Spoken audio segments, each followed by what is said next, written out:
샬롬, 재미있고 쉽게 배우는 성경 공부 세 번째 시간입니다. 오늘은 구약과 신약에 대한 개론적인 말씀을 같이 나누려고 합니다. 올려드리는 자료는 여러분들이 참고를 하시고요. 오늘은 PPT 내용을 가지고 간략하게 신구약에 대해서 말씀을 나누겠습니다. 먼저 우리가 구약을 살펴보는데요. 여러분, 구약은 이스라엘의 역사죠. 그래서 구약 자체만을 가지고는 우리가 그 말씀을 깊이 그 의미를 알 수가 없습니다. 그래서 늘 이 구약은 신약과 대비해서 그렇게 읽어야 한다 하는 것이죠. 그리고 또 이제 구약의 전체적인 내용은 기대와 소망의 메시지입니다. 그래서 창세기에서부터 말라기까지 그 모든 말씀의 그 의미는 결국 우리에게 소망을 주는 이제 메시지죠. 그리고 말씀드린 것처럼 이 구약은 신약과 관련이 있습니다. 구약 자체로만 우리가 이해할 수 없고 이것을 신약과 예수 그리스도와 또 연결을 시켜서 이해할 때 구약의 의미를 더 우리가 밝히 알 수가 있습니다. 구약 성경의 큰 구성은요, 우리가 잘 아는 것처럼 창세기, 출애굽기, 레위기, 민수기, 신명기, 그래서 이제 모세오경이라고 하잖아요. 그거와 또 예언서들, 그리고 뒷부분에 이제 성문서 이렇게 이게 세 개로 나누는데요. 근데 이 모세오경과 예언서는 하나님이 인간에게 주시는 어떤 말씀들, 내용들이라고 한다면 뒷부분에 나오는 성문서는 사람이 하나님을 향하는 그런 구성으로, 내용으로 되어 있다 하는 것이 큰 틀에서 우리가 먼저 기억을 해야 합니다. 그 다음에 구약의 언어적인 특징이 있는데요. 우리가 그 구약 말씀을 읽을 때 이 동사에 우리가 주목을 해야 합니다. 그냥 말씀 구절이 읽을 때 어떻게 했다, 해라 하는 그 동사가 이제 이 구약은 많이 중심이 되고요. 또 구약은 추상적인 표현보다는 구체적인 표현들이 많이 나오죠. 실제로 역사적인 사실들, 그런 내용들이 구약에는 많이 나옵니다. 또 한 가지 읽다 보면 나와 우리라는 혼용이 좀 이렇게 되는데요. 그래서 우리가 그냥 구약을 읽다 보면은 좀 헷갈리는 경우도 있죠. 그래서 정확하게 그 주체가 누구인지를 우리가 또 잘 생각하면서 읽을 필요가 있습니다. 구약을 이해하는데 기초가 되는 사건이 뭔가? 그건 아무래도 창조의 내용이겠죠. 창세기부터 시작되는 세상을 창조하고 이스라엘 창조하고 모든 창조가 이제 구약에 기록이 돼 있죠. 그래서 하나님은 창조의 하나님이다 하는 거고, 또 하나는 구원자 하나님이시죠. 그래서 그 대표적인 사건이 이제 출애굽기잖아요. 이스라엘 백성들을 구원하시는 그 내용. 근데 그 출애굽의 그 모티브가 말라기까지 계속 이어집니다. 그래서 수많은 이방 민족들의 친위 가운데 하나님 이스라엘을 구원하시는 그 모든 내용들을 보면 결국 창조주 하나님, 구원자 하나님이 구약의 기초가 되는 사건이다 하는 것이죠. 구약은 무엇을 말하려고 하는가? 창조로 시작이 돼서 그 죄로 말미암아 하나님이 만드신 그 샬롬, 토탈 샬롬의 세상이 이제 붕괴되잖아요. 근데 하나님은 또 다시 우리를 구원하시죠. 그리고 새로운 창조를 하시고 결국 그것이 우리의 거룩한 삶으로 이어지는.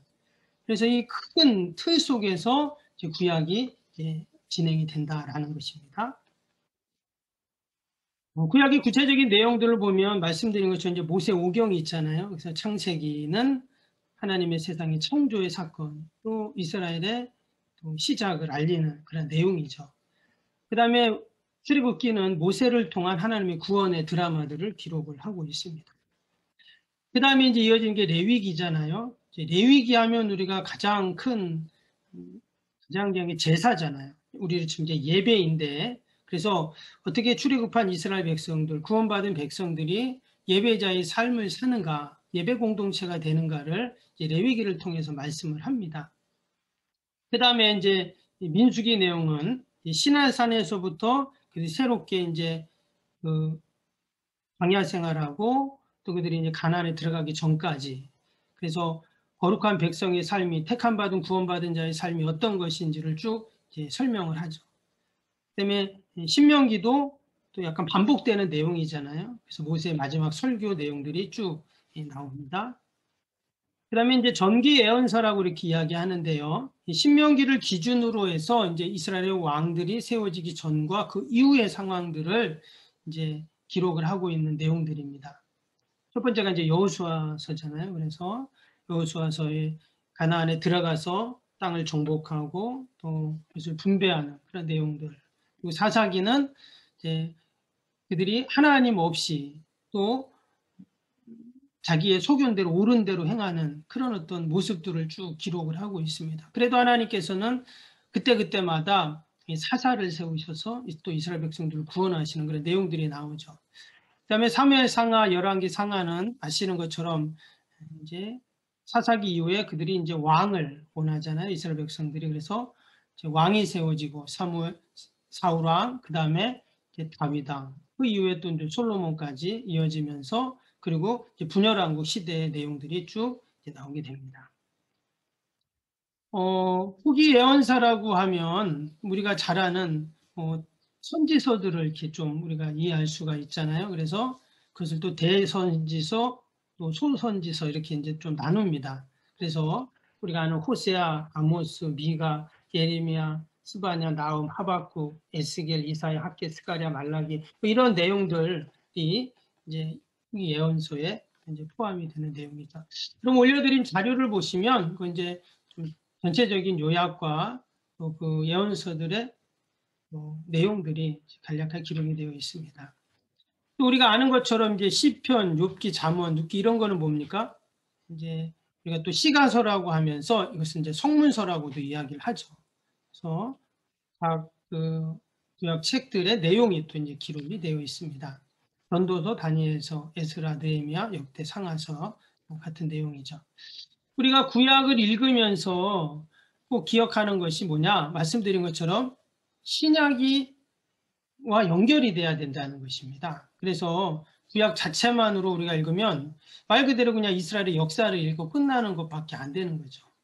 그러나 결국 그 구약이 신약이 나오기까지의 그런 어떤 배경이 된다 하는 것이고요.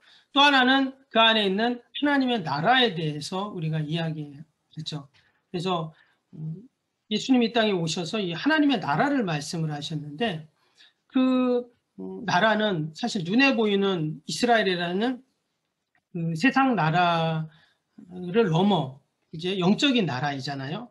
그래서 이제 구약에서는 그 세상의 나라를 쭉 이야기를 합니다. 그러나 그 이면에는 이 하나님의 나라에 대한 또 소망을 갖게 하고 또 그 하나님 나라를 향한 그런 말씀들이거든요. 그래서 결국 예수 그리스도를 통해서 신약에서는 하나님의 나라가 완성되는 그러한 이야기입니다. 또 우리가 이스라엘이라고 할 때 한 나라이고 또 뭐 지명이고 하지만 그것이 결국 하나님의 나라를 예표하는 그런 나라가 되고 또 그 역사가 하나님 나라의 역사가 되는 것이죠. 그래서 우리가 이제 구약을 읽을 때 반드시 신약을 생각하면서 읽는 것이 참 중요하다 하는 것을 먼저 간략하게 말씀을 드립니다. 그러면 이제 신약을 한번 또 살펴보겠는데요. 이제 이 신약 성경은 과연 어떻게 이루어졌는가? 우리가 아는 것처럼 신약은 예수님에 대한 이야기와 제자들의 전도 이야기로 구성이 되어 있죠. 그래서 복음서에는 예수님에 대한 이야기, 그 다음에 사도행전부터 나머지 서신서들은 제자들이 어떻게 전도하고 또 주님의 지상명령을 이루었는가에 대한 그런 말씀들이 쭉 나오게 됩니다. 신약도 간략하게 구분을 한다면 이제 복음서가 있죠. 그 다음에 사도행전을 역사서라고도 이렇게 말을 하는데 그 다음에 뒤에는 이제 서신서들이 나옵니다. 바울이 쓴 서신서, 또 베드로나 또 야고보나 또 사도 요한이 쓴 유다가 쓴 또 서신서, 공동 서신서라고도 하죠. 그 다음 마지막에는 요한계시록 예언서가 이렇게 있습니다. 올려드린 자료를 보시면 거기도 또 구체적인 이런 각 책들의 요약이 되어 있습니다. 성경은 하나님의 감동으로 된 책이다. 우리 장로교에서요, 지금 우리가 사용하고 있는, 뭐 개신교라고 말할 수 있죠. 개신교에서 사용하고 있는 우리 구약의 39권, 27권 이 성경은 하나님의 감동으로, 영감으로 된 하나님의 말씀이다라고 우리는 그렇게 믿고 있습니다. 근데 여러분 아시는 것처럼 가톨릭은 다르죠. 예, 우리하고 성경이 조금 다릅니다. 그래서 우리가 정경으로 쓰고 있지 않은 그런 마카비 상하서 같은 것도 이제 그 가톨릭이 보는 공동 번역에는 이렇게 기록이 되어 있잖아요. 예, 올려 있죠. 그래서 조금 그거에 대해서 헷갈리고 조금 의아해하는 분들도 계십니다. 그것은 이제 기독교 역사 가운데 카톨릭과 개신교가 분리가 되면서 교리적인 부분 또 전통적인 부분에서 이제 또 다른 그런 어떤 해석과 이해가 있어서 우리는 보지 않지만 또 그들은 그것을 정경으로 또 보는 그런 일들이 이제 생기게 된 거예요. 신구약 그 저자와 시기와 수신인에 대해서 이것은 뭐 우리가 자료를 보면 인터넷 같은 데도 보면 이런 거 많이 올려져 있고 여러분들이 쉽게 신약의 어떤 뭐 내용들을 보면 책들을 보면 주석책이나 요즘에 또 성경에도 그런 게 많이 또 다 기록이 되어 있으니까 보시면 금방 이제 이해를 하실 수가 있고 도움을 받을 수 있습니다. 요것만 잠깐 볼까요? 그 신약 성경의 각 책의 핵심이 있습니다. 그래서 마태복음 같은 경우는 왕으로 오신 예수님, 마가복음은 종으로 오신 예수님, 누가복음은 사람의 아들로 고난당하신 예수님, 또 요한복음은 하나님의 아들이신 예수님, 이런 핵심 단어가 있죠. 또 핵심 내용들로 이제 우리가 이 성경을 보는 것이 유익하다. 이제 그런 내용들입니다. 뭐 사도행전은 당연히 사도들의 행적이죠. 또 로마서에는 믿음으로 이렇게 된다. 이제 그게 중심 내용입니다. 그다음에 고린도 전후서, 갈라디아서, 또 에베소, 빌립보서, 골로새서 쭉 내용들 한번 살펴보시면 좋겠습니다. 신약 시대의 배경 뭐 이런 내용인데요. 당시의 로마 황제들, 실제로 역사적인 그런 내용이잖아요. 로마 황제들. 그다음에 또 총독, 당시에 또 이스라엘의 왕들. 이 왕은 로마가 이제 인정하고 세운 그런 왕이죠. 그래서 헤롯 왕가에 대한 내용이 쭉 기록이 되어 있습니다. 뭐 신약의 종교적 사회적 계층이 있는데요. 우리가 뭐 여기서 뭐 헤롯 땅 들어보셨죠? 에세네파는 경거주의자들입니다.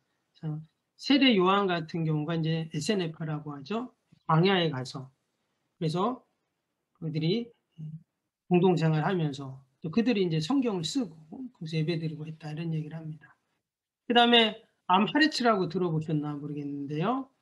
땅의 백성들이라는 그런 뜻인데요. 그래서 당시에 그 일반 백성들을 의미하는 그런 단위고 하시딤이라는 내용은요. 주의 성도들. 그래서 당시에 그 예수님을 믿는 사람들을 의미하는 그런 단어입니다. 그다음에 뭐 바리새파, 사두개파 들어보셨죠? 또 열심당원들. 열심당원들은 예수님의 제자들 가운데도 있었죠. 그래서 로마 제국이나 헤롯 땅에 반기를 드는 사람들. 이 사람들 열심당원이다. 이렇게 말하고 시카리는 이제 이 열심당원과 조금 이제 비슷한 그 혁명당원들. 그래서 말 그대로 힘으로 폭력으로 이 세상을 구원하겠다 하는 그런 이제 사람들이죠. 이처럼 신약에는 또 다양한 종류의 종교적 또 사회적인 분류들이 있었다는 것을 우리가 알 수 있습니다. 성경에 기록된 목적이 무엇인가?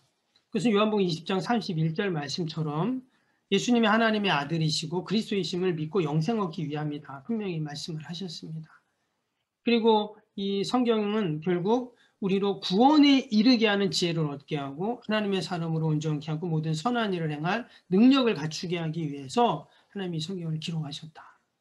그래서 우리가 말씀을 통해서 우리가 하나님의 자녀로서 또 거룩한 백성으로서 택함받은 한국 백성으로서 이 땅에서 어떻게 살아야 하는가의 내용들을 우리가 이 말씀을 통해서 얻게 되죠. 간략하게 살펴보았는데요. 여러분 올려드린 신구약 전체적인 개론 내용들을 또 살펴보면서 도움을 얻으시기를 바랍니다. 네, 감사합니다.